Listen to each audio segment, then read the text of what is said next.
2, 1. What's going on, folks? Welcome to 34 Questions. I'm your host, 34, and tonight I have a very special guest, another blast from the past. Ladora is in the building. How you doing, Ladora? Hi, how are you? Doing well. Thank you again for coming through and being open to share your story. Definitely appreciate it. For the folks out there who are unfamiliar with the flow of the show, we do some intro questions, some warm-up questions just to set the tone, doing a couple icebreakers as well. And then after that, we'll jump into the main portion where you choose a number between 1 and 34. Sound good to you, Ladora? Sounds great. I'm super excited. For sure. I'm excited to have you on too. It's been, I don't know, when's the last time we talked? Probably, high school. Probably, which is a million years ago at this point. I feel you. Well, yeah, my very first question for you is, how have you been? You've been doing well? You've been doing great? How you been lately? That's such a hard question, right? How have you been? I've been up and down.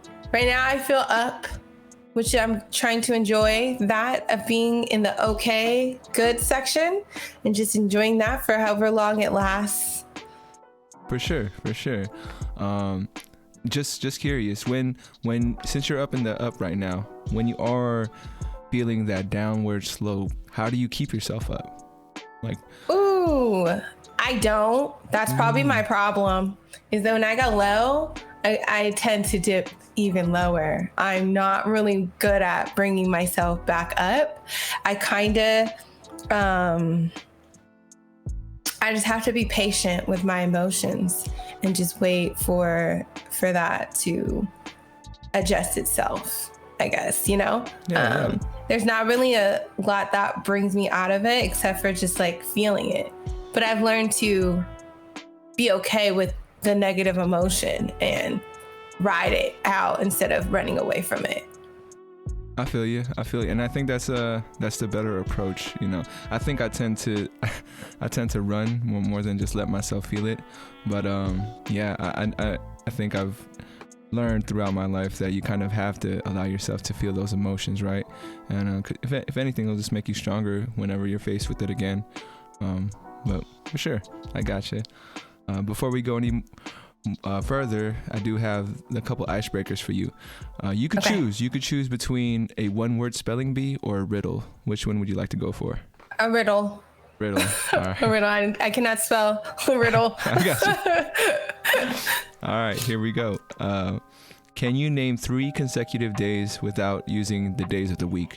So you can't say Monday, Tuesday, Wednesday, Thursday, Friday, Saturday, or Sunday, but you have to name 3 consecutive days. 3 consecutive days without naming a day of the week? Yeah. Like March 1st, March 2nd, March 3rd? I mean, like that? Like that? Is it one of those? Well, technically you're correct, but it's not the answer that they listed. But I'll give you a half point for that if you want to try to get exactly what they say. Okay. You give it another shot.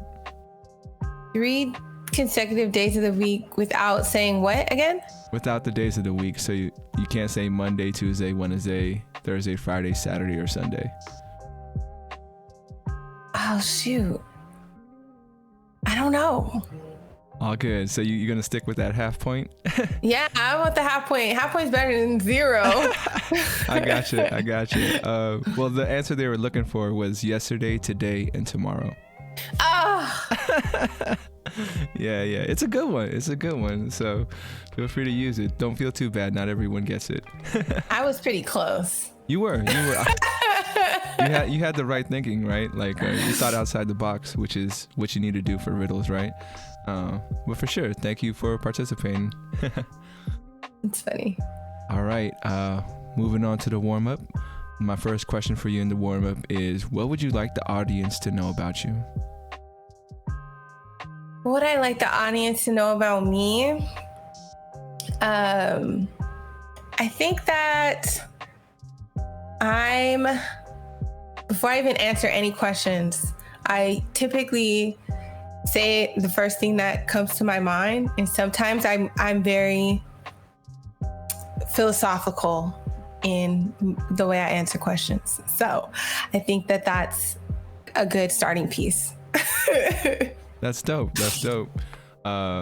You think you've always been philosophical, or was that something you had to grow into? No, I think it kind of stems from that, like, being downs and the downs a lot. And I think that I tend to look for answers not within myself, but in like the why of the world instead of in the why of myself. Like, why are human beings like this? I'm not the only person, but like, why does this thing keep happening? You know, I tend to think like that. I gotcha. What would you say was the last why that you were kind of inspired to ask or either crossed your mind? The why that I most recently thought about is, this is something I've been kicking around for like a couple weeks now. It's like, why, like, there's a lot of innovation happening right now in like a lot of science spaces and even just like technologically in general. And I'm just wondering, why are we doing that? You know, why is that happening? Why do we constantly want everything to be better? You know? Okay. What is the driving force there? Like, if you compare today back to the people of like 100 years ago, as far as technology, they would say, oh my gosh, you have everything you need. But yet we want more and more, and we will continue to want more and more. And there's never, like, nothing's ever going to be good enough. Why? What in our brain is doing that? Why can't we be happy? Just like, not even just that, but just in general. Like, typically a lot of people maybe have the lives that some other people will want, and you will always want more. I gotcha.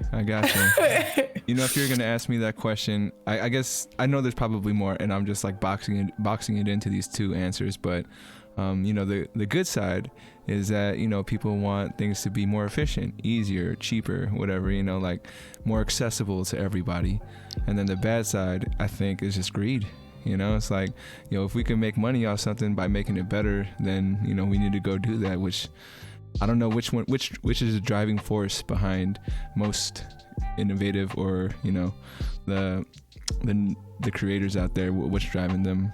So that's the hard part for me. I can't tell if it's greed or if it's just that pure, you know, pure love of creating, or, you know, trying to make things better. Yeah, yeah, it's a lot. There's so much to unpack. There is. Kind of curious, what would you say is your favorite new technological thing that came out from since 7 years ago, since we were in high school, and like what we didn't have in high school, so what we have now? What would you say has been one of your favorite things that came up? I think while we did have social media back then, it didn't look like it looks today. And it wasn't as, like, people weren't as cool with strangers as they are today, you know? Like, I would say, like, it's not necessarily technological, but like the okayness that people have nowadays with strangers is very interesting. It's a little, like, it completely contradicts everything we were taught as children. You get in cars with strangers deliver your food. I talk to so many people that I don't actually know in real life online. There's just so much strangers. Like, stranger danger is still a thing, don't get me wrong, but the okayness of people actually sometimes prefer talking to strangers than talking to people they know. Yeah. No, I got you. I mean, sometimes I'm surprised when people come on the show and I don't know them, but we have a really good conversation, right?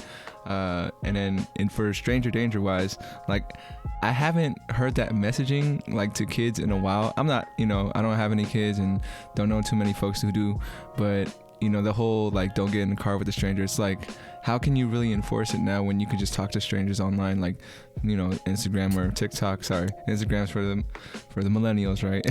TikTok's for Gen Z. So, so I'm not sure how that's gonna affect like this next generation of like, I want to know strangers versus stay away from them, you know? Yeah, there's still like a creepy factor, right? You know, there's still a creepy factor that exists, and there is definitely like a arm's distance that you have with strangers. I think, you know, like that you assume the app has vetted your Uber driver and your Dasher for DoorDash, but yeah, there's not as clean of a line as there was in the past for strangers saying. It's getting bad. I think it's getting bad. I think people like, you know, strangers because they can just talk to. There's no, you don't owe them anything. It's kind of like you can give and they don't know the full extent of what you can give, and they're more appreciative of the potential minimum of that you're providing. As opposed to people, you know, that like want so much of you because they know you. That's a good perspective. That's one I haven't heard. But yeah, I think there's some truth in that. Like it's like, since I don't know you, you don't know me. There's no preconceived judgments or like, you know, assumptions that are made, and whatever I tell that person, that's just gonna be that for that brief moment in time. And there is some power to that, where you don't feel like you have to carry that person's like perception of you like you do everyone else's, right? You know, you gotta, I don't know if everybody feels that way, but yeah, you know, way I'm with my folks, way I'm with my friends, different things. But yeah, I hear you. My second question for you in the warm-up is, if someone were to pay you a tribute, how would you like to be honored? So if I was going to tell myself today, I'm going to do something in the memory of Ladora, what could I do? What act could I do? I would say have a selfish moment. Like, I'm a big advocate of moments of truly like giving to oneself, which is hard for a lot of people because they feel guilty for like not the big stuff, but like the small stuff of like ignoring calls or ignoring texts or like not participating in the day-to-day of society for one day, you know, just like kind of just feeling like you don't have to do anything.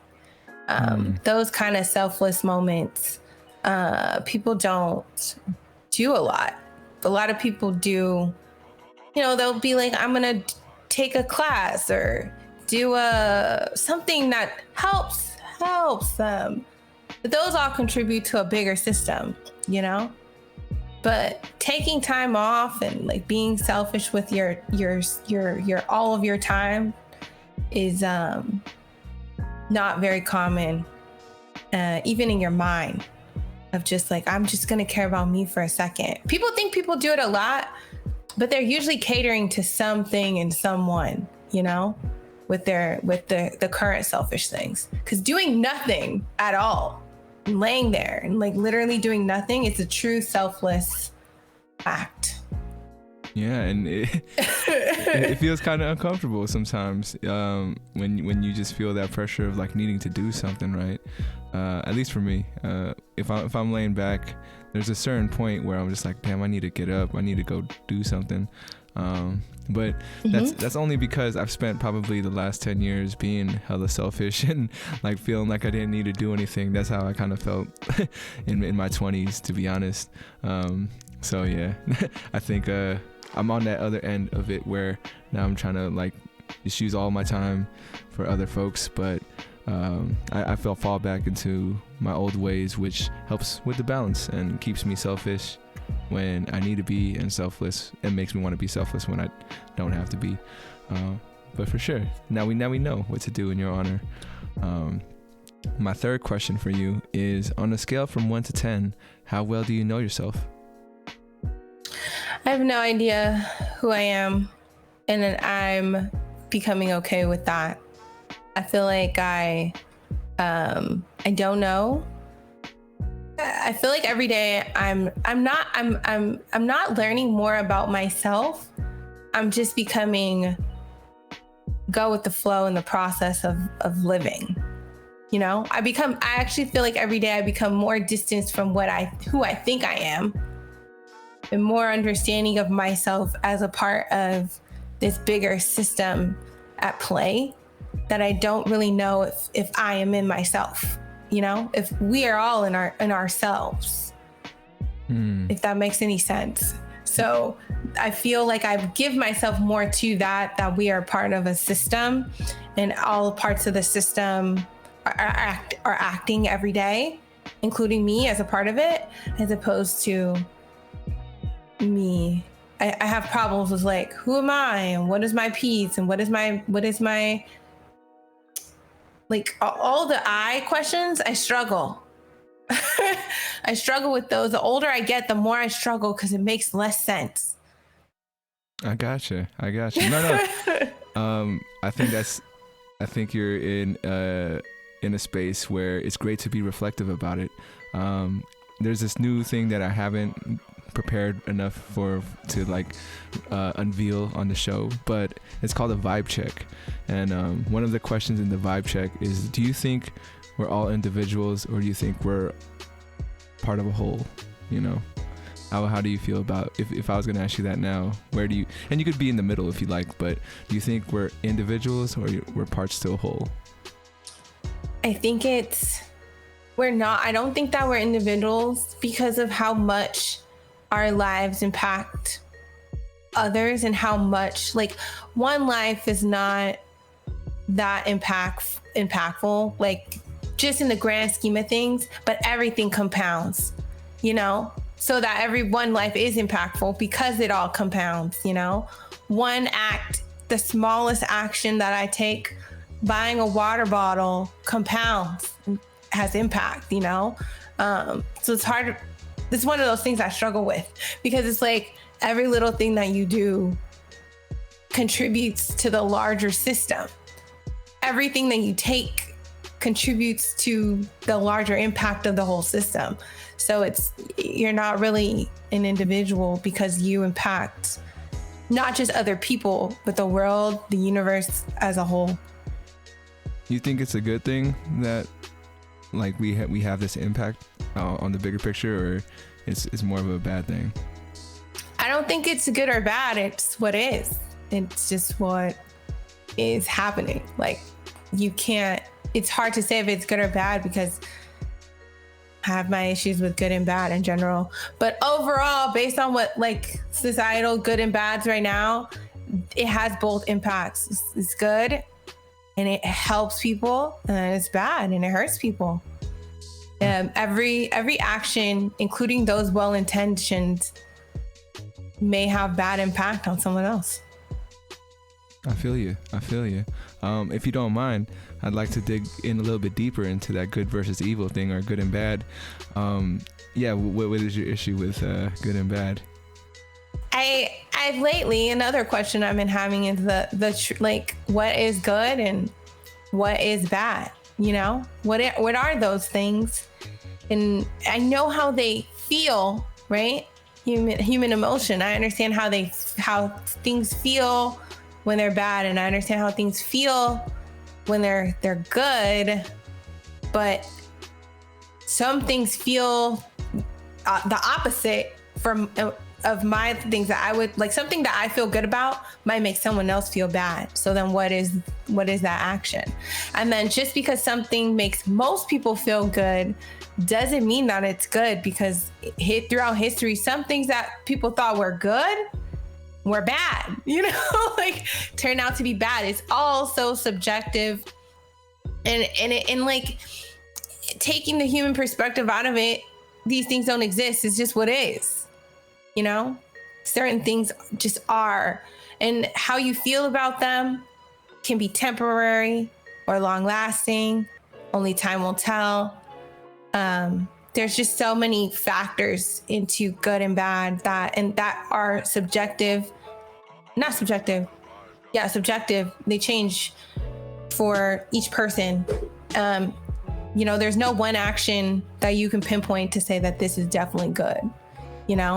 This is good, because in excess, or even to a certain person, that perspective changes. So it's really like, you can't really say what's good and bad. You can just say what is. And, people are just trying their best to try to have some kind of like opinion. But again, it's like, it's a human thing. Humans are putting good and bad onto a thing.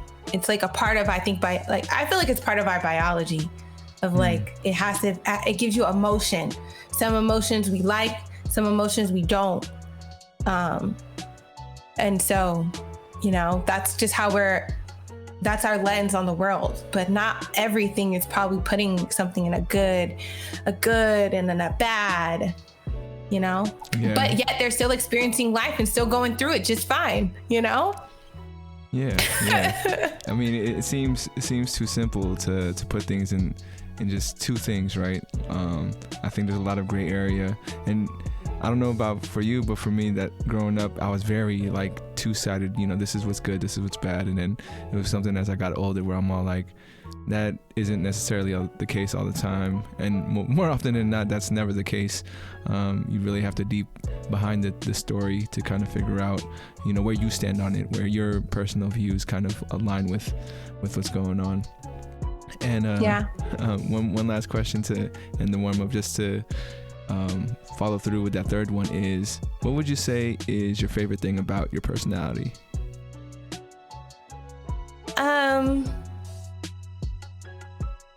I would say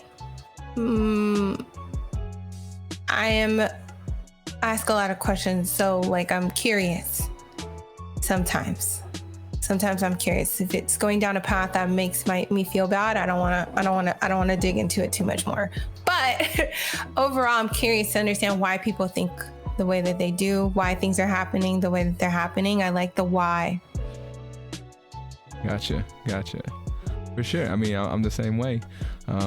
So if you have any questions that come up on your end, let me know. I'm definitely down to answer a couple if you feel like it. It's no biggie. But let's move on to the main portion where you start choosing numbers between 1 and 34. We have three levels: the easy, medium, and hard. Where would you like to start? Easy. Sounds good. And feel free to move up and down between them. Each section has 34 questions, so you could, if you want, you could choose the same number for each one. But okay, go ahead, throw me your first number. 11. 11. Where is your happy place? My happy place is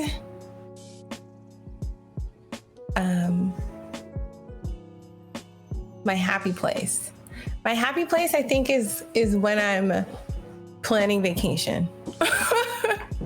Is that a place? That's my happy place, in the planning of vacation. Not even going yet, just to know that it's happening and these are the things I'm going to do, because what actually happens on vacation is different than the planning phase. But I'm usually pretty happy when I'm planning something that's going to happen. I gotcha. What would you say has been your favorite place or favorite trip that you've taken so far? I will say that, like, I don't really have a favorite place because I don't feel like I've been enough places for that. But I think that one thing with COVID is, like, I've been taking a lot more driving trips and having to be more strategic about what I do. And that has allowed me to go to different restaurants and try different food than I normally would have before, because you could just go to a new place and then kind of be basic in that place, right? But now you kind of because I'm only driving places, there are only so many places to go in a drive, you're forced to do more in those places. And like, I've gone to Palm Springs a few times and I feel like I've had a good time every time there. It's not different, you know, it's still in California for me, and it's not super unique per se. But I feel like once you start getting into the nitty-gritty of different cities, you do actually start seeing that these places are very different. They have different unique qualities of the people and what people care about in those cities, and like what food they think is good in those cities that maybe you don't think that food is very good. I feel like that those experiences specifically are fun for me. You know, like I'm realizing I like that kind of experience when I'm going somewhere, of like when y'all are living here, to the people living in these places, what are y'all doing here? Like, what's the vibes? And it's always different. Some places give you a little, not necessarily culture shock, but like California is weird. And once you start getting out of the main spots, it's very different. And it's interesting to experience that. And I feel like COVID has helped me go to those places and see what they're doing. Yeah, no, I don't know if you knew this, but I lived in Long Beach for 5 years after high school. And it's funny that when I was down there that people knew that I was from the Bay, right? Like just the way I was, they'd be like, oh, you're from the Bay. And I'm like, and I wasn't sure why, and I always thought like people were kind of like, you know, we have characters here, and I thought everybody out there in the world is a character too. But I've been finding that like our vibe up here is a little bit different from all the other places. I don't know if you felt that, but yeah, that's something I've come to realize. Go ahead. Yeah, no, yeah, I totally agree. I think the vibe of the Bay Area is very different. I think I used to think about California as like this kind of like similar place, but it's very different. Like all the spots are very different. I'm currently in LA, and I've only been here for like 8 months or 9 months or so, and I've gone to a few different spots down here, and every single one of them is very different. I've been to like San Diego vibe is different from like, I went to Newport Beach, which is more of like a beachy, like it seems like all the beachy towns would be the same, but this beachy town had a whole different vibe from then like a Palm Springs, which has, you know, every place just has its own little quirks, which I used to think of them all very similar, but they are not. And you can tell the difference. You know, like I can't pinpoint it, but like, you know, like this is something that's not like the other. Yeah. You know? Yeah, like something's different about this. I don't know what it is, not good or bad, just like different. Have you ever been to a place that was close to the Bay vibe that maybe you've encountered? I haven't been to a whole city that's like the Bay, but I've been to I once went to Vegas, and I was in the Fremont Street, I think is what it's called. It's like the older Vegas part. And I was at this party, or it was a bar or something like that, and it felt like the Bay. I forgot where I was, but everybody was from there though. So that's hilarious. It kind of like, and everyone could just know that everyone else was from there. You just knew. And so, but Vegas has a lot of Bay Area transplants, so that's cheating, but still. but I felt like it was very similar, and I feel like I saw a lot of the same kinds of people that I would see in the Bay, and so that was like the closest home away from home feeling I've ever had. Yeah. I didn't know those people. Like I didn't know them. That's the best part. I mean, that's the thing, when you go to a place and you find out other people are from the Bay, it's like a real quick connection, right? And it's like, oh, where'd you go to school? And I'm like, oh shit, you know where this person is? That's how it usually happens. But yeah, I've never been to Vegas, but it's definitely one of those places where I feel like if I was going to move anywhere just because it's affordable, Vegas would be one of those places. Yeah, it's probably, it has so many people too that like are from the Bay Area that have kind of just been like priced out. So those are like the real, to me, anyone who's been priced out of the Bay Area are the real Bay people. And so I feel like that a lot of them live there. And so it's kind of like similar-ish. It's still also Nevada, so there's some differences. That's a trip though. I have to definitely take my time to check it out, because you know it is definitely a place that I'm really thinking about that's affordable for me and my family. But all right, and what is there any plans that you're excited about now? Like what any vacationing planning that is putting you in a happy place currently? I don't have any vacations lined up, which sucks, but I've just been on there's not really been more than 2 weeks I've stayed at home since things started opening up. So I will probably be going somewhere soon. I think I want to do staycation in LA though. Like I want to go to a hotel in LA. I kind of got my eyes on a place, but I have to like price it out because I don't want to stay there on like a Friday because I don't feel like you should spend too much money to stay inside your own city. So I'll probably be looking at like a Tuesday or something, or like a Tuesday, because it seems like the pool's nice and they have a restaurant that I want to go to. I could just go to the restaurant and then come home, but I want to do the whole experience. yeah, for sure.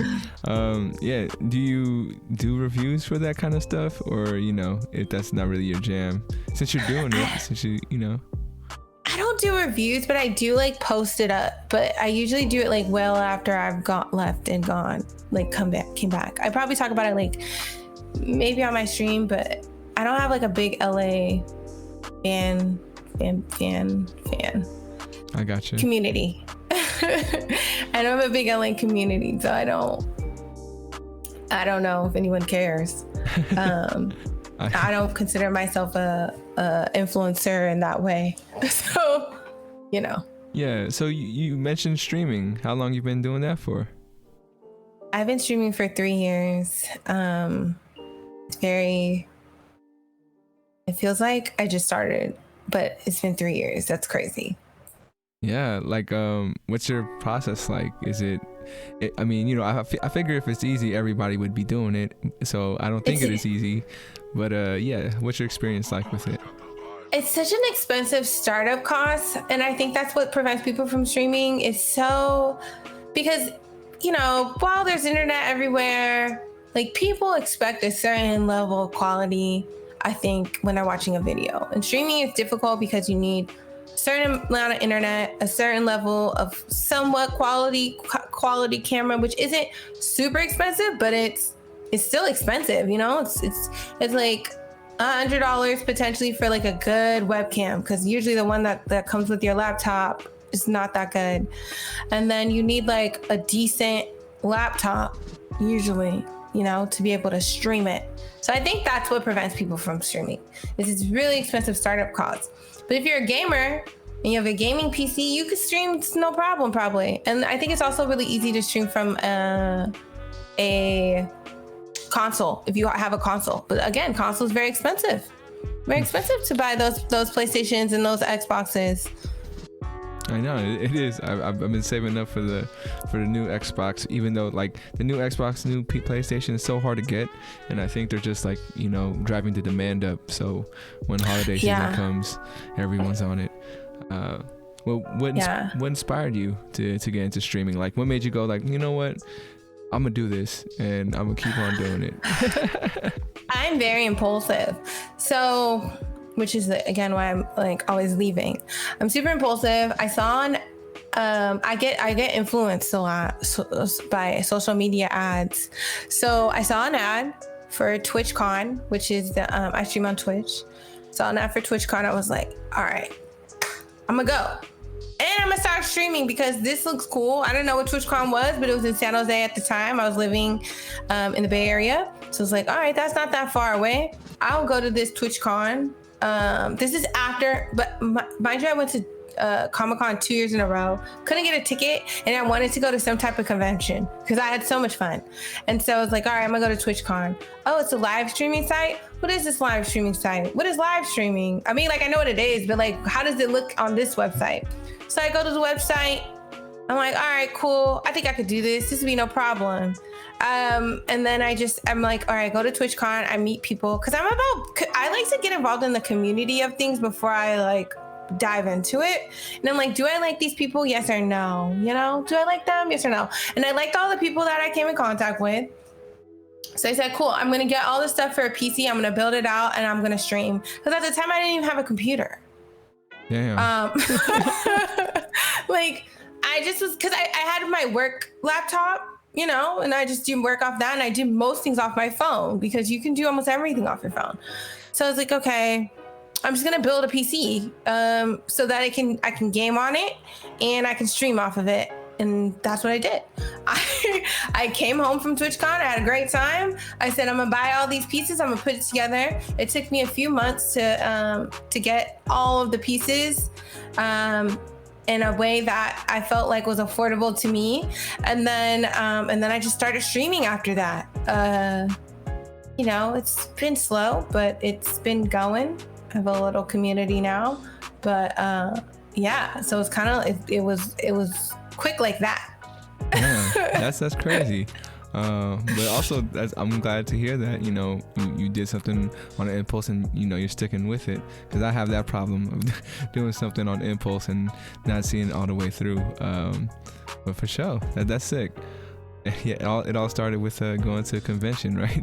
That you just kind of yeah.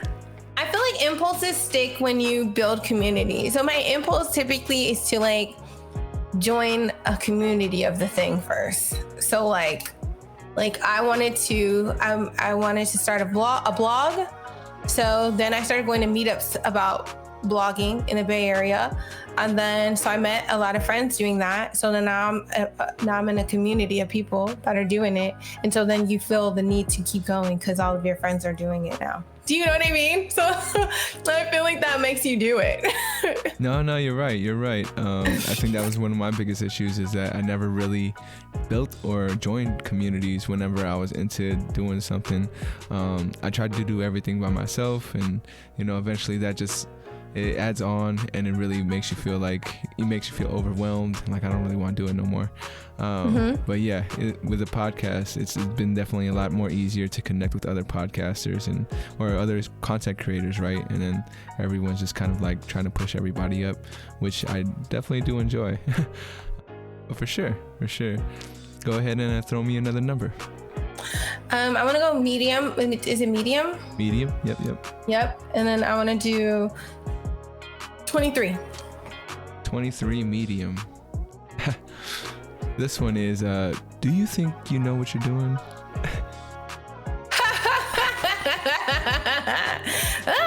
No, absolutely not.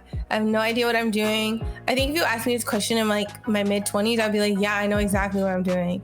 I have no idea what I'm doing. I have no idea where I'm going. I have no idea where the world is going. I have no idea. And I am just becoming okay with that fact that like, I have no idea. I'm just every day just trying. That's one thing I know. I am trying. I feel it. So you said in your mid-20s, you would have said that you did know, but then now you don't. Well, what kind of changed for you there? I think I built something in my life, like my life, and I realized that like I'm done. I don't know, you know, like I'm done. I've done it all. Now what? You know, I don't have any children, and I'm not married, which I thought I'd be at that time. But like, I feel like I did everything else. I finished school and I got a decent job, and I was like, I had an apartment, and I was just doing it. I was just like self-sufficient at that point, and it was fine, but I felt like, all right, now what? Like, now what do you do at this point? This was very hard, and it took a long time to get there, and I feel like I enjoyed it for a while of being like, okay, I'm done. But then I realized like, I'm not really super happy with this. It's that more thing that I keep talking about. Like, you have it all. I'm not like, you know, not all, but you know what I mean? Like, you have like all the things that you need, and it's just like, you still want to do more stuff. Like, you know what I mean? Like, you want something else eventually. And so then that's when I started doing a lot of hobbies. I just started doing a lot of hobbies. A lot of hobbies. And I still do a lot of hobbies. And I still don't know what I want to do. Like, I'm waiting for that spark of that thing that people keep talking about, when you just like, I knew I wanted to do this. I'm starting to think those people are lying, you know? I think those people are lying. Like, I talk to a lot of people, I feel like, that also just like, I'm in my 30s and I have no idea.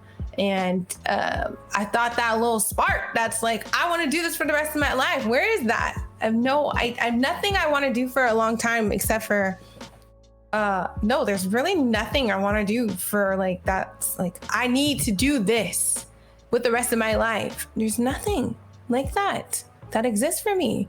And I'm just being okay with that like, you just try new stuff every day. That's just what you do. You just, every day you wake up and you just try something new. I get inspired. I take my inspiration from all the randomest things. I promise you, I get influenced by influencers. I'm like, all right, they tried a thing. I look into it, see how to be into that, and I'll try it. I see like a ad on something, I'll be like, oh, okay, that looks interesting. I'm gonna try it. I just am always trying stuff because I'm waiting for that spark that I keep hearing about that I believe is fake and is a marketing tactic. Well, I don't know. I would say the spark for me is real, but I think for me, I kind of came to that because of how much I've failed, or like you talked about being self-sufficient and getting to that point of feeling like, you know, I'm doing it. I'm doing me, and everything is kind of going smoothly. I don't think I've ever gotten to that point in my life yet, and I keep thinking about that because you know how successful people will be like, oh, I wish when I could be broke again and like go through that journey again, and I'd be thinking they're bullshitting, like you don't want to be back there, but they don't. They're lying. They're lying. But the hunger, it goes away. You know? It goes away. Yeah. And I hope it... I've talked to like a lot of folks too, and a big reason why this started is because I was done with the small talk, and I really wanted to get into deep conversations with folks. And anytime I would do that in like in the place of work, and I don't know if you knew this, Ladora, but I had like 15 jobs in like 10 years, so I've been jumping around, meeting a lot of different folks, and we all pretty much have the same ideas. Like, what am I gonna do to get me out of here? You know what? And I think maybe for some folks that's how they can find a spark, is if they don't like what they're doing at the moment, or they're getting tired of it, so they try to find other things. Also you talked about hobbies, and I think that's very important to help you find your spark. And what kind of hobbies have you been doing? Like what's been sticking, and what's been something that you tried and you're like, that's not for me? I don't know if anything is like not for me, if that makes sense. I think that starting new things and trying new things and having experience in a lot of things is the interesting part. I don't really commit myself that deep to any one thing. But I wanted to be I don't know if it's called like a national parks person. So I volunteered a lot at national parks, and I was like kind of a part of communities that dealt with that. I really got into like camping for a bit. I got lost in the woods one time trying to be a backpacker. It was a failure. And then I was thinking I wanted to get into photography. So I joined a photography group, and I was like kind of into that for a little bit. And then that kind of led me into that at the same time I was in the blogging space, and I thought I wanted to be a blogger. And then that was interesting for a while. And then, I've recently, not even recently, 3 years ago, then I was a part of the streaming thing. I was into fitness for a bit way before that. Lately I've been into day trip travel, as I've said. Oh, and in restaurants, eating food, thinking maybe I'll be a foodie. There was it's like really random, but it's like I feel like I'm pretty open-minded. I really just want experiences, so there's that piece. I gotcha. But I learned in all of this, I don't think I'd like to monetize anything that I actually like to do. I don't want to monetize anything I actually like to do. I've learned actually to appreciate working for other people in the last few years, because get to separate your livelihood from things you enjoy. And I feel like people start to hate the things they like to do when they can't monetize it in a way that supports their life. And I don't ever want to do that with like fun. I'd prefer just to like contribute to society in a working way, separate from my talent. Like I feel like I used to think about monetizing a lot of these things. And then I've realized I don't want to do that. That makes it less fun. It's not as exciting. It's not experimental. It becomes like the work, you know? It just becomes that for me. No, you're you right. Know? Yeah, that's definitely something people have always been in my ear about. Is like, all right, well, how are you going to start making money off what you're doing? And I have that same fear, and I have that fear of like, well, if it becomes something I'm paid for, am I going to enjoy it as much as I do when I'm not getting paid for it? And yeah, I guess that's a decision I'll make when I have to cross that road. But for now, yeah, I definitely have created a way to balance my life where my day job fills my soul, what I do at night fills my soul, and I'm able to ride that wave for as long as I can. But yeah, I think that's important too. I had a question that was like a fleeting thought, so my bad. But just a heads up, we have about, I remembered it, but I wanted to remind you, we have about 10-15 minutes left in the podcast. Wanted to thank you again for stopping by. I think it's been a great conversation, and I hope you're having fun too. I am. This is great. Awesome. You had mentioned community a lot throughout the episode. Yes. What do you find important about community, or building community, being active, all that? I think it gives everything purpose. I think that it's one of the most important aspects of anything. No, you don't care about anything unless there's community. You just don't. That's one thing I've learned. Like, it's kind of, and I think there should be more of it. I think that it's being monetized a lot though, these days, everything's being monetized. But I think that the reason it works. And the reason why is because when you feel connected to something, you are more likely to want it to do better, to see it prosper. You learn in it. It gives to you, and you give, and it makes you want to give back into it when you have community. I don't think I've ever started anything without having community. If I can't find a community in it, I don't want it. Typically, I don't. I usually don't even explore it if there's nothing there. If there's not people that are giving to it and contributing to it, I typically don't participate in it either. Damn, that's crazy. Yeah, because like I said, I struggle with engaging into the community or building community. How would you say you start building a community, since you sort of did it with your stream? What advice would you give to any folks out there who want to do the same? I think that you have to water it and love it and bring value to it, like if you it's like you build it, they'll come. But you have to be giving into it first. So I didn't build my community just starting with me and around me. I participated in other people's communities first, kind of paying your dues to the system as a whole, the people that are building it before you, because at your level too, not trying to just find the biggest people in the space. Finding people that are at the same level as you, I think, is really important too, where you are, so that you can actually contribute to them. You can't really give a lot to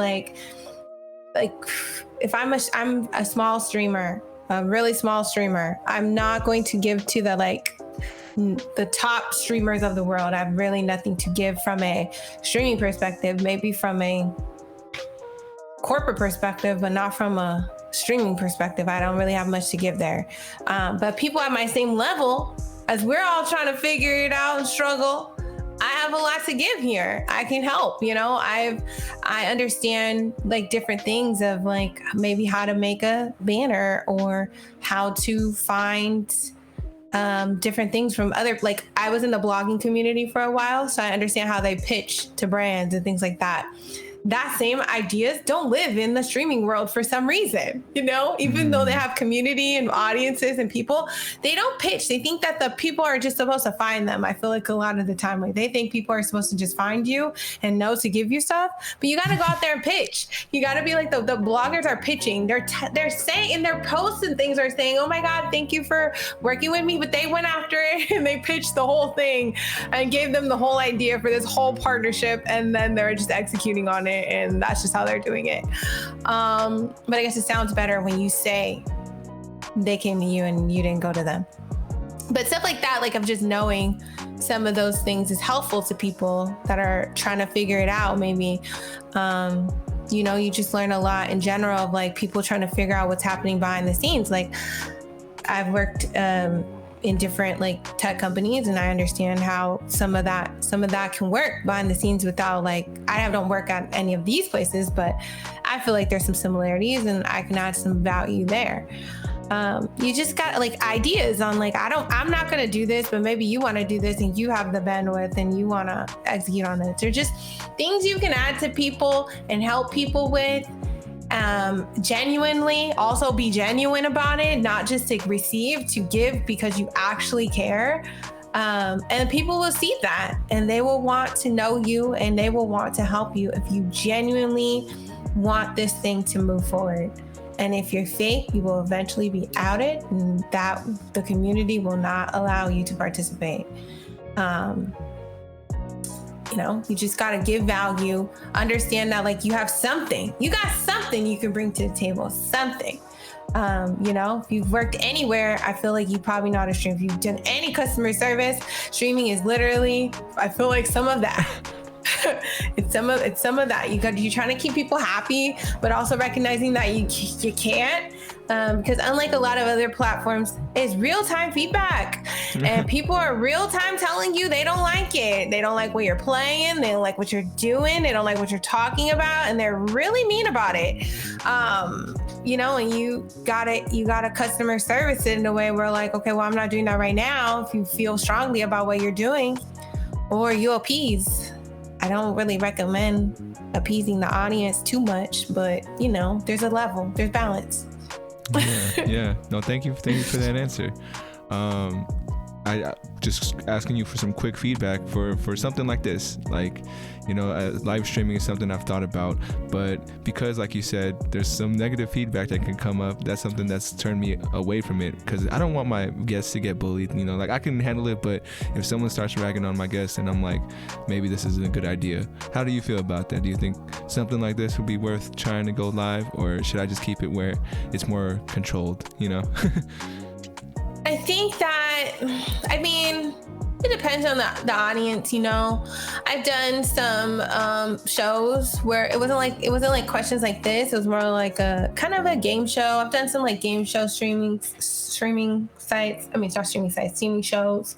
And I've done some ones where they kind of like go around and ask questions, kind of like a podcast, but it also felt like more of a game show where people are mean. But it's also I feel like people are also like weird and creepy.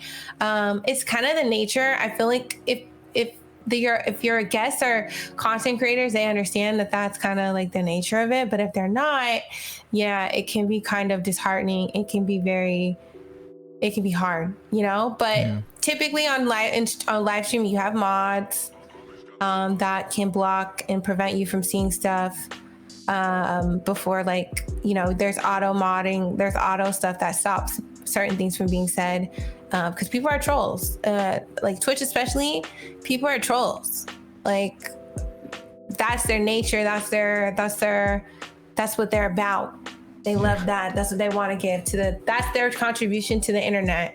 And so it just kind of like takes unfortunately, some thick skin and good mods. Good mods can prevent the guests from seeing it if you just tell your guests don't look at the chat, and then which they don't have to if you're doing something like this, like you stream that to the audience, and then like you see this, but typically your guest is probably going to want to see what the audience is saying. Yeah. They're going to want to see what the audience is saying. And like, you know, I feel like as you build a good audience, as like a set audience, you get less trolls, you know? You get less trolls. My stream is really small, but I've been a part of some bigger shows with more people. And the stronger the community, the less the trolls, because the community then goes after the troll before the mods even have a chance to like say anything. Like I've had people come in my stream and say things that are just like not etiquette of streaming. And like the audience will be like, this is not like, I don't know if you're new to this platform, but like this is not what people do, before I've even had a chance to see it or respond or have to be the bad person. You know, it's like there's bad, but there's good. Basically, there's bad and there's good. There's tools and people that volunteer for free to try to have a good show if they like what you're producing. There are people that stand by you and like, you know, support you with no expectations except for the content. And those people will help you make it worth it. You just gotta find them. That's the hard part, is finding those people. Cool. Yeah. Cool. Right on. We got time for one more number. Would you like to go to the hard or? Yes. All right, let's do it. What's your last number? 13. 13. This one's a little heavy, and feel free if it's a little too personal or, you know.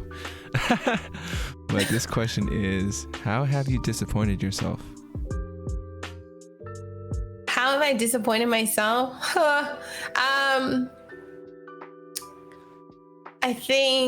mean, it's one of those things that I feel like I'm working on. So it's really hard for me to like give it a great answer, because it's, like I said, I'm coming around to this thing of just recognizing that like life is not what I thought it would be. It's a little strange. Like the actual meaning of life to me is a little different. However, I recently was talking, I struggle just generally with like depression and anxiety.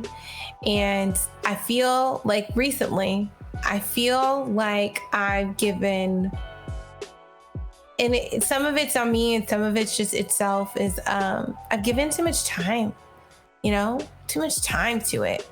I feel like I've given too much time to it, and I feel like I've lost a lot in that, and it just makes me, is disappointing, you know? And like I can sit up here and like pep talk myself, it's not my fault, but like, I don't know, you know, hindsight 2020, I just feel like there's things I could have done, time I could have given back to myself by just admitting that, and just seeking help faster than I did, you know, like, and it sucks to say it out loud, but I'm like really open about this stuff. But like, it sucks to say that, like, dang, you kind of let yourself down, and like your now self would have hopped in so much faster, you know? But I mean, you can't go back, you know? All you can do is move forward, and I just kind of like gave up on myself. And it's something I recognize as part of life now, but I sometimes just get really upset that I did that. I'm just like so upset that I just didn't act. I didn't try to help myself at all. And it is what it is. It is what it is. No, thank you for sharing. I know it's not always easy to answer these questions, so I appreciate that. And one way that's been relatable for me is that now I feel like I'm a pretty optimistic person, usually always looking at the positive, and, you know, going to more on that side of the extreme. because like you said, you were talking about spending so much time in those dark places. I was in my dark place up until I left for college. I don't know if I ever seemed that way at school when we were going to school together, but that was when I was spending a lot of my time, in my dark place, and just kind of like trying to work through it. Not really trying to work through it. I was just like, wallowing in it. And then until I realized, there's another way, or there's a better way to view life. But yeah, I know what you mean about, feeling like it's wasting time, and, trying to change that for ourselves as soon as we realize it. But yeah. And any other things you want to add to that?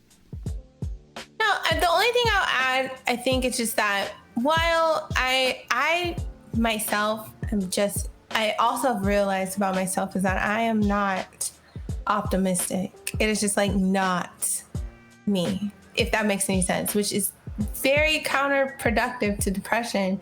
But I'm not pessimistic either.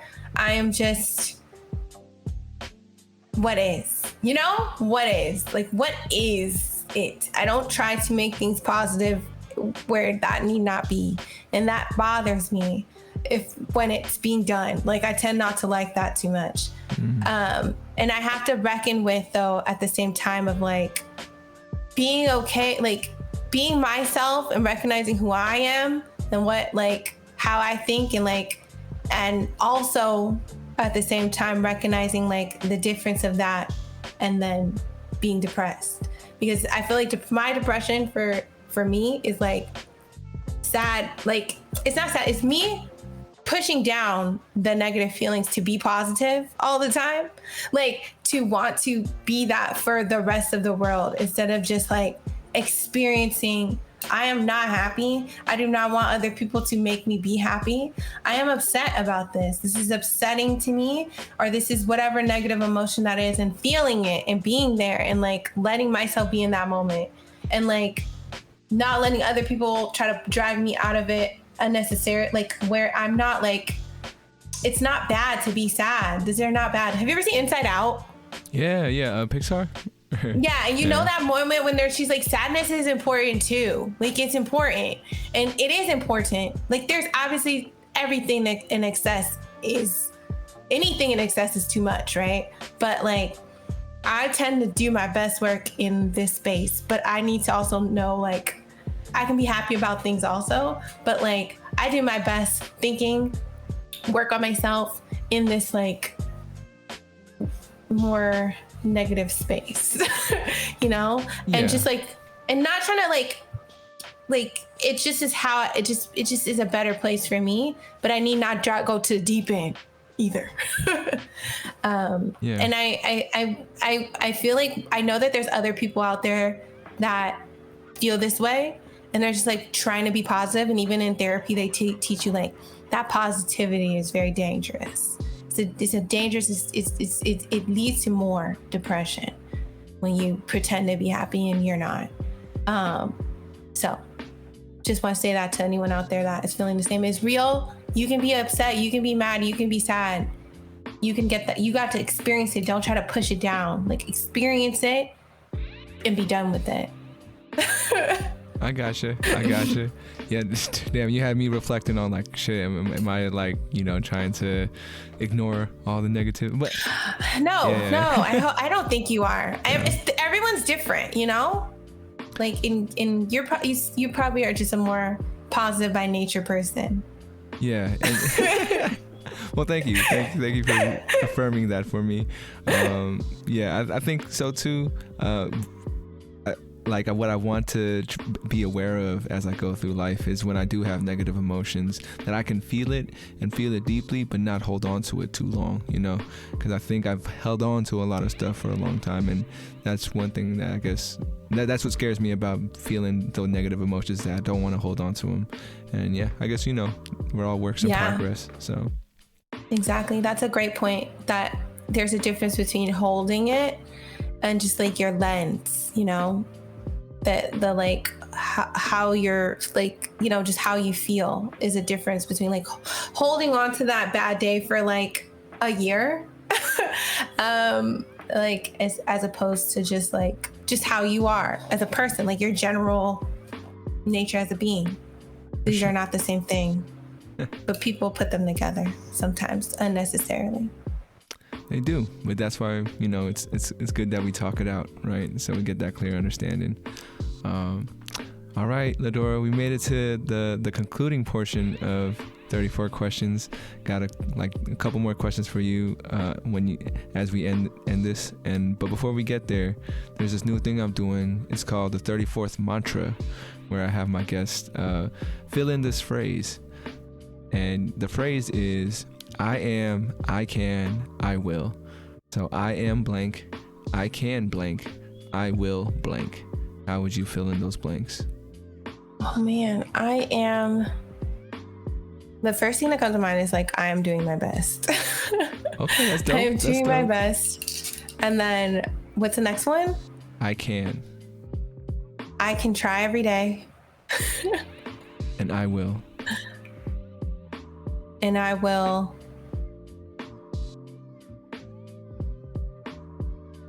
And I will. Period. Because I will try every day and I will. I can turn it. I will. Very, very ominous there. I like it. For sure. Now, if you ever need a reminder, you got this little sound bite of yourself reminding you. That's right. Great. Yeah, go ahead. No, I was gonna say that it's one of my mantras. I am trying is literally gives me the best feeling, because sometimes I feel like I'm not, but I am trying. How do you feel about people who say there's no try? If you feel like you're trying, you're doing it. So those are no. That's for everything is for yourself. For whatever that person is saying, that's for you, and that's good. That's good for you. If it's working for you, good for you. But some people, they just need to know that they're trying, because it doesn't feel like they're accomplishing what they want to, but they're trying. And that's the biggest thing. And when you can look back and say all the things you did do by trying, but I think trying is something that people don't give themselves enough credit for giving everything an attempt. Just whatever it is, just attempting is really difficult. So hard. It's so hard. There's just not enough credit given for attempts, because it's just so hard. And it doesn't sell, right? We don't put it out there because people don't want to hear about the people who try. It's all about the winners or people accomplishing stuff, which is interesting thought. Thanks for bringing that up. But I'm with you. I'm all about. I always tell folks I'm just trying. I don't feel like I'm doing it just yet, but yeah, it's interesting to see how people view it, right? I've had people tell me you need to stop that. You need to, own up to what you're doing. And I'm like, well, I'll try. Yeah. Go back. Yeah, it all depends on what you're doing though. If you're making progress and that's just how you want to frame it to make yourself okay with it, then that's fine. It's all about if you're happy with whatever's happening. There's it's like what we were saying in the beginning. It's there's no absolutes. It's all in the middle. What works for you won't work for the next person, won't work for the next person, won't work for the next person. It's all about whatever framing you need. And if that person needs to know that they're doing in order to succeed, good for you. That's good. I like that. I'm happy for you. I'm really happy for you. I'm glad. Yeah. That's life. For sure. All right. Moving on to the concluding portion. My first question for you is from my previous guest. So a shout out to David Snow out there. His question for you is, if you were to 3D print any kind of tool for a natural disaster, what tool would you want to print out? For a natural disaster? So an earthquake or something? Or something to survive, you feel me? Or to because he was on the show, we were talking about stuff that's pretty much gonna fuck up the world, and we're all gonna be starting from scratch, kind of. So in that apocalypse. In that kind of sense, yeah. I don't know if you knew this, he dropped some knowledge on me about like there's these flares happening on the sun right now, and Yeah, I heard about those. yeah, okay, so if it like is directed a little bit to us, then all our copper shit is gonna like combust. So I'm like, okay.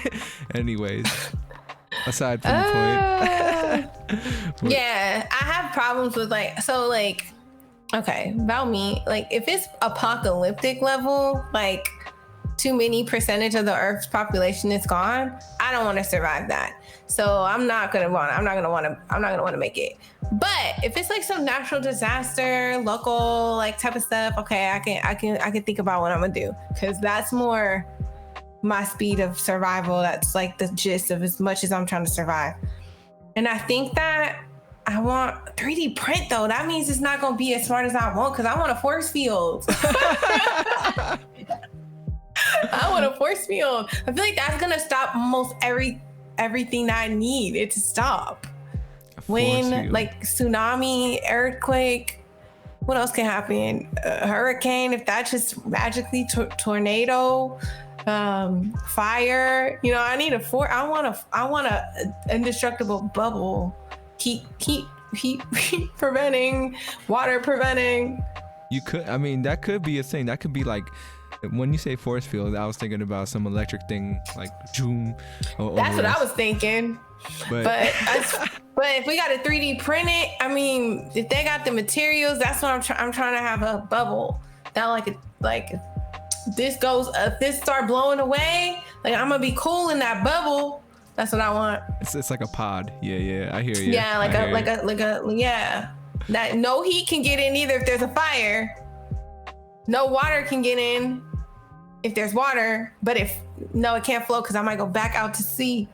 Oh God. But it might be a good thing if it floats, because like if they talk about the floods and everything that we're gonna need to. So I see what you're saying. Yeah, that's what I want. I want that kind of mechanism. Maybe inside I can put the float mechanism up.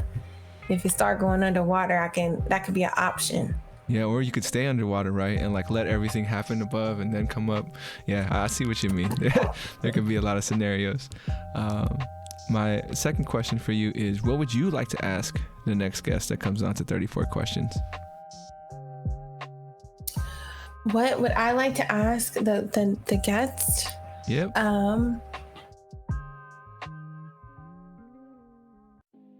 If they could talk to an inanimate object and hear about their experience with humanity. One inanimate object, like, I don't know, the bathroom, the men's store bathroom or something. I got you. What would they want to talk to? That's a great, I have some things I would love to know from some chairs and some paintings on the wall. I would love to ask paintings questions. You're right. That was a good one. A painting would be dope because they see a lot of people looking at them, right? Yeah. Like the old ones, back in the day. Like, hey. They're kind of immortal. They've lived through a lot. They got some years on What them. have you seen? Like, I want to know. Even quarters or dollars? Yo, yeah. I want to know. Where have you been? Like, what have you seen? That sounds like a little short film idea right there. It's like, following the life of money or something. Yeah. What have you heard? Yeah. Like, what's going on? I would love to know. You never know where your dollar's been, what things it's seen, who it's been around, It might have an interesting life. Yeah, I think so. Wow. Like now I'm formulating the story of what the life of a dollar would look like. Because they end up living for a long time. No matter how tethered they are, people still take it. Yeah. And it goes everywhere. It can be across the world, or it can end up in so many places and so many different money exchanges. Money's a good one. I think food, I'd love to know sometimes. Where did you come from? There's so many, I feel like there's so many items, cameras, old stuff. Thrift store items, clothes for sure. Damn, you're right. We have all these stories that can only be told by inanimate objects. Yeah, because people don't have any like there's no secrecy you have for inanimate objects, you know, so they hear it all. This is kind of fucked up, but I used to think that the people who know everyone's secrets are the people who can't talk, you know, because like people probably trust them and be like, oh, you're not gonna say anything, let me tell you all the shit that I know. But yeah, that's that strangers thing that I was telling you about, when you meet some random people and you start opening up your whole life, and like, I don't know, I'm sure, I don't know if you've ever worked like in a store or anything like that, or like I used to work in a movie theater, and people just used to open up and tell their whole damn life story, and you're just like, what the hell is going on? Why are you telling me this? And they just want somebody to talk to. They just, and you can't go anywhere because this is your job, and so be rude. Yeah. I also used to work customer service on the phone. Oh my gosh. People tell you your whole life story has nothing to do with anything, but yeah. So I imagine it's something like that. Interesting. No, I mean, I have had customer service jobs, and yeah, like, luckily for me, I've always kind of enjoyed listening, and this is maybe why I'm doing this, because, but yeah. I've always been to, like, as far as like when I work customer service, it's at least on the phones, because, you know, if you're on the phone, it's fine typically at the place I worked, as long as you're actively on the phone. So people talk longer, it's fine. So people will start their story and be like, oh my gosh, what happened? That's all you need. And people will tell you the whole thing. It was like vacation rentals. So when if you're calling me, something has gone wrong, and I want to know. I've read about frogs in pools. Whoa. And like scams, people stealing vacations. I've heard it all. It's all fun. I mean, it's terrible, obviously, but I've listened to stories that technically I didn't really need to, because I wanted to know what happened, because I couldn't do nothing about it, but they need to get it out. And I need to hear it. That's good. That's good customer service. People want to be heard, especially when it comes to their issues. But yeah, for sure. My last question for you, Ladora, a question that ties everything together, is 500 years from now, our descendants are watching this video. What would you like to tell them? Oh my gosh. Don't do your thing, is what I'd say.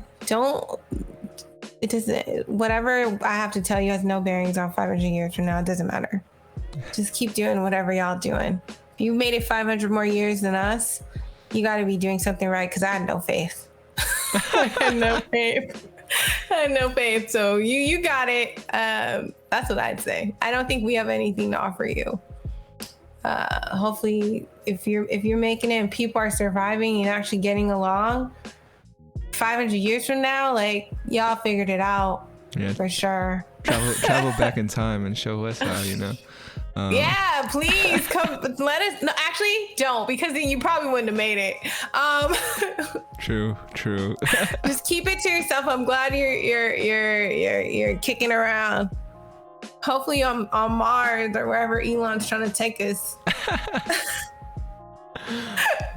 Any last things you want to add before we head out of here? Let folks know where to find your stuff, or, you know, it's up to you. Sure. I'm what am I? __ Ladora on Instagram and Twitter. I want to say thank you, because this was fun. I had a good time. Yeah, this was really fun. I'm glad you let me ramble. Absolutely. Thank you for coming through. I know it's not like I really got to know you in high school, and so I'm thankful for the opportunity to get to know you now. And yeah, that ISA experience, I'm sure you're more aware of it now. Very different from how a lot of other folks went to high school. Yes. We were a community. You know, you talked about building community, but ISA itself was its own thing compared to what I feel like everyone else experienced during that time. But yeah, so shout out to no longer ISA either. It's a brand that got changed. I think it's just international school now, but yeah, there's no more Cobras. It's a whole different thing. No idea. Yeah. Like, I don't know if our records stand still or like whatever. You know how schools have that stuff, like school records. Yeah, there's no more ISA. But it's a sad thing. But thank you again, Ladora. I want to thank all the folks out there for checking it out as well. If you're listening on Spotify, Apple, or checking it out on YouTube, I appreciate y'all time as well. Gotta do the thing I hate, but if you liked it, go ahead, like it. If you loved it, subscribe and share. And remember to reach out, reach forward. As always, much love. And we'll catch you guys next time on 34 Questions. Peace. And then it fades out. Ooh, I like that. Right on.